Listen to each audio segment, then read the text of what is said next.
En fait, c'est Québec Région Gourmande qui avait déposé sa candidature en 2019 pour recevoir l'événement sur la côte de Beaupré. Québec Région Gourmande, c'est 5 territoires, c'est la côte de Beaupré, l'île d'Orléans, Port-Neuf, la Jacques-Cartier, puis la ville de Québec. Puis ensemble, là, il y avait eu une décision de vouloir recevoir l'événement, puis on a été sélectionnés pour 2023, qui a été une belle nouvelle. Et donc, toi, tu faisais partie du comité organisateur avec Développement Côte de Beaupré? Oui, en fait, Québec Région Gourmande, avec Terroir et Saveurs, qui organise vraiment là, l'ensemble de l'événement, on a participé, bien sûr, là, pour les aider sur place localement. J'ai travaillé beaucoup avec ma collègue Julie Goudreau, qui s'occupe là, de coordonner tout ce qui est relatif à Québec Région Gourmande. Fait qu'on a travaillé ensemble avec Terroir et Saveurs pour que l'événement se passe bien. Est-ce que les gens, c'était seulement la grande région de Québec ou les gens qui venaient, c'était d'un peu partout au Québec? C'était ouvert à l'ensemble du Québec. C'était vraiment un grand rendez-vous gourmand québécois où on recevait là, des professionnels puis des entreprises agroalimentaires. Et de ce côté-là, donc, ça s'adressait davantage aux restaurateurs. À qui était la clientèle visée? À l'ensemble là, de tous ceux qui œuvrent en tourisme gourmand, qui reçoivent une clientèle. Il y avait, je pense, à peu près là, 60 de professionnels pour 40 d'entreprises. Est-ce que des élus étaient présents également? Oui, on a vu des élus, surtout à la soirée du parcours de dégustation, qui était l'espèce de grand événement là, des 3 jours. On a vu là, des élus venir à cette soirée-là. Ça a été très apprécié. Le chef du Delta Mont-Sainte-Anne, Jean-Mathieu Leclerc, a fait un excellent travail. C'était vraiment succulent. Tout le monde a été unanime là-dessus. C'était vraiment très bon. Et au niveau des activités, ça pouvait ressembler à quoi ces 3 jours? La première journée, c'était une réflexion stratégique. Alors, il y avait plus de professionnels là, à cette journée-là. En soirée, on a eu un bel événement à la microbrasserie des Beaupré. Les gens se sont réunis pour manger autour de la table, discuter, faire des rencontres, tout ça. Le lendemain, ça a été la journée des conférences puis des tournées. On a eu 3 tournées d'entreprise, une sur la côte de Beaupré, une à l'île d'Orléans, puis une dans la ville de Québec.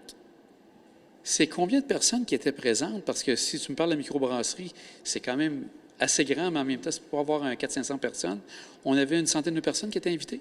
La première journée, étant donné que c'était une réflexion stratégique qui s'adressait un peu plus à des professionnels, il y avait moins de gens. Là, on était peut-être une 50aine, mais par la suite, là, les 3 jours, il y avait à peu près un peu moins de 200 personnes, je crois. Là.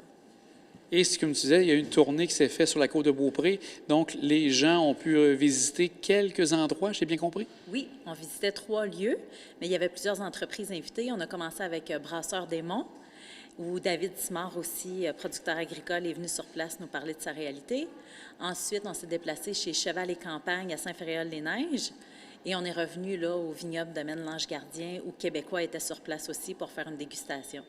Et les gens étaient contents de ces 3 belles visites? Très content. On avait même Olivier Mercier, directeur général de la Grande Ferme, qui est venu animer à bord de l'autobus. Ça a été un franc succès. Il a été très divertissant.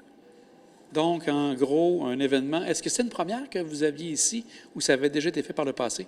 Je pense qu'il y a eu 4 éditions du Grand Rendez-vous gourmand québécois là, avec Terroir et Saveurs, mais chez nous, bien sûr, c'était la première fois qu'on recevait l'événement. Et les gens ont été satisfaits en général de ce qui s'est passé? Oui, beaucoup. On a eu des beaux commentaires, autant là, des gens de la côte qui ont participé que d'ailleurs au Québec. On a eu une belle visibilité, une belle vitrine pour notre agroalimentaire sur la côte de Beaupré. Et voir si le tout va bien fonctionner. Est-ce que ça peut prendre un certain temps ou déjà dès l'an prochain ou même cet hiver, on peut voir déjà des retombées d'un événement de genre? Bien, en fait, là, c'est plus Terroir et Saveurs qui va être en mesure de déterminer ces choses-là, mais je pense que oui, là, sont toujours en reproduction là, de cet événement-là d'année en année. Je sais qu'avec la COVID, il y avait eu un arrêt, il y a eu un congrès un peu en virtuel qui s'était fait. Là. Je me souviens plus exactement de la formule, mais définitivement, sûrement que Terroir et Saveurs va reproduire l'événement ailleurs au Québec. Madame Gaudreault, on est ici pour parler du grand rendez-vous de l'agrotourisme qui s'est passé dans les derniers jours sur la côte de Beaupré, Québec et l'île d'Orléans, mais ça se passait davantage sur 3 jours à Beaupré. Quel était l'organisme qui s'occupait de ce grand rendez-vous? En fait, c'est Terroir et Saveurs, c'est l'Association provinciale de l'agrotourisme et du tourisme gourmand. Puis Québec Région Gourmande a été partenaire de cet événement. En fait, Québec Région Gourmande, ça représente les 5 territoires, villes de la région touristique de Québec, Côte-de-Beaupré, Île-d'Orléans, Ville de Québec, Port-Neuf, Jacques-Cartier. Et Charlevoix peut-être aussi, ou est-ce que Charlevoix, tu fais Non, en partie? fait, c'est Ah, la OK. région touristique de Québec et ça exclut Charlevoix. Donc, on ne dit pas région capitale nationale, mais bien région touristique Je de comprends. Québec. Et quel était votre rôle, vous, Mme Goudreau, par rapport à ça? Oui, en fait, moi, je représente la MRC de l'Île-d'Orléans et la MRC de l'Île-d'Orléans, on fait partie de Québec Région Gourmande, qui est la plateforme régionale de concertation de l'agrotourisme. Donc, l'objectif, c'est de faire rayonner les entreprises, faire la promotion, les outiller en formation au niveau là, de, justement, les promoteurs de l'agrotourisme. Et avec tout ça, entre autres, il y avait une tournée qui se faisait le mardi, dont vous pilotiez sûrement cette tournée. C'est combien de personnes qui ont pu participer à la tournée qu'il y avait sur l'île d'Orléans? En fait, c'était limité à une quarantaine de personnes qui ont pu participer à la tournée de l'île d'Orléans qui ciblait 3 entreprises à aller visiter. Et ces entreprises étaient lesquelles? En fait, il y a eu la vinaigrerie distillerie du Capitaine, située à Saint-Jean. Donc, on a pu entendre parler les propriétaires pour tout ce qui concerne la transformation du cassis. On est allé voir la ferme Audet qui a pu mettre en valeur en fait, leurs produits au lait de chèvre c'est à partir du lait de leur troupeau, qui est situé à Saint-François. Puis, on a terminé avec la cidrerie Verger-Bilodeau à Saint-Pierre qui ont pu nous partager leur expertise de la pomme. Et comme vous me disiez tout à l'heure, c'était pas nécessairement une visite guidée, c'était davantage de voir de quelle manière les entrepreneurs ont pu monter toutes ces entreprises à ce moment-là? Effectivement, en fait, il y avait dans la quarantaine de personnes autant des exploitants agricoles, agroalimentaires, restaurateurs, puis autant des intervenants du milieu agrotouristique qui allaient rencontrer les entreprises, puis allaient discuter avec eux, bon, c'est quoi leurs défis, leurs passions, leurs produits, vraiment mettre en valeur toute l'offre agrotouristique que les entreprises pouvaient mettre en valeur, puis en bénéficier aussi de, bon, c'est quoi les bons coups, les enjeux là, que les entreprises peuvent rencontrer. Et ça n'a pas dû être facile de faire un choix parce qu'il y a tellement d'entreprises en agrotourisme ici sur l'île d'Orléans. De quelle manière vous êtes basé pour faire le choix des 3 entreprises? Effectivement, on a essayé de diversifier les entreprises. Donc, on est avec la pomme, le cassis, puis la fromagerie. Il y avait 2 autres tournées aussi là, sur la Côte-de-Beaupré et Québec. Donc, on a voulu diversifier les 3 tournées. Donc, on a ciblé ces entreprises-là sur le territoire. Donc, les commentaires ont été très élogieux. Et donc, si on regarde un bilan à une semaine déjà de pensée de ce grand moment gastronomique ici dans la région, est-ce que vous êtes satisfaite de quelle manière ça s'est passé? Extrêmement. En fait, c'est le congrès, le grand rendez-vous, c'est 3 jours.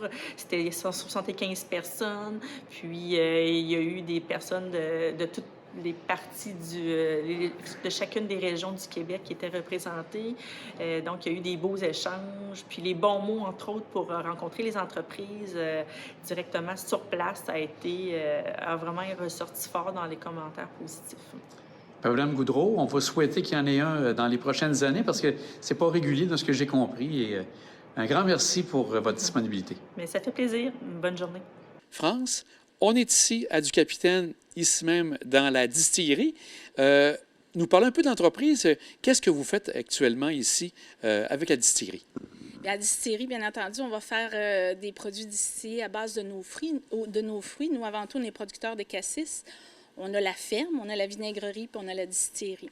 Donc, depuis 2020, on a démarré vraiment la vinaigrerie qui était vraiment une continuité puis un aboutissement pour vraiment mettre encore davantage nos fruits de cassis parce qu'on est un grand producteur de cassis ici sur l'île. Et on voulait distiller vraiment l'esprit de nos fruits, si on peut dire, en faisant du gin au cassis, de l'eau de vie de cassis, de la crème de cassis, puis bien d'autres aussi parce qu'on a d'autres petites productions de fruits avec lesquelles on prévoit aussi faire des alcools sous peu, en plus des vinaigres qu'on fait déjà là. Donc, on voit aussi qu'on vous montre comment tout se passe, on vous montre les procédures et la manière de fonctionner. Oui, c'est sûr. Ici, il y a des visites guidées l'été. On a 2 sites. On a la boutique qui est en face du quai, la boutique du capitaine, puis on a sur la ferme, vraiment, on fait l'agrotouriste avec...